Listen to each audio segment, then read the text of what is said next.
More than a dozen high-level Trump administration officials improperly used their official government powers to try to influence the 2020 election, according to a federal watchdog's investigation released on Tuesday.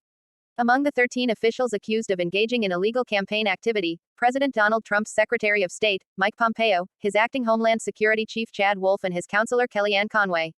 Senior Trump administration officials chose to use their official authority not for the legitimate functions of the government, but to promote the re-election of President Trump in violation of the law, the probe found.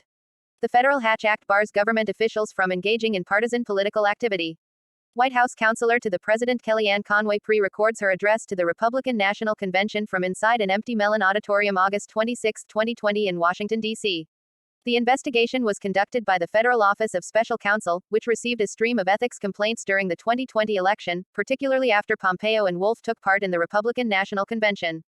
The OSC report describes a pervasive willingness to flout the law inside the Trump White House and suggests, in Pompeo's case at least, that the president himself may have encouraged the illegal activity.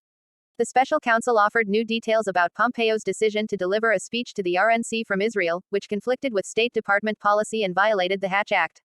Before his speech, Pompeo quietly approved a change to the State Department's policy, which, until then, had prohibited him and all other political appointees at the State Department from engaging in many partisan political activities, such as addressing a political party convention, the OSC report says. Secretary of State Mike Pompeo speaks from Jerusalem during the Republican National Convention at the Mellon Auditorium in Washington, D.C., Tuesday, August 25, 2020. The change came just days before Pompeo delivered his highly unusual speech from Jerusalem. It applied only to him, saying the Secretary of State was not restricted from addressing a political party convention when requested by or for the president. That decision was made against the advice provided to Secretary Pompeo by senior State Department lawyers, the OSC report says.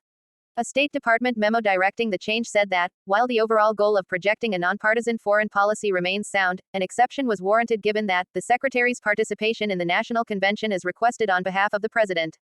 The OSC concluded that Pompeo's actions violated the Hatch Act twice, first by authorizing a last-minute change to State Department policy and second by devoting nearly his entire convention speech to official matters under his purview as Secretary of State.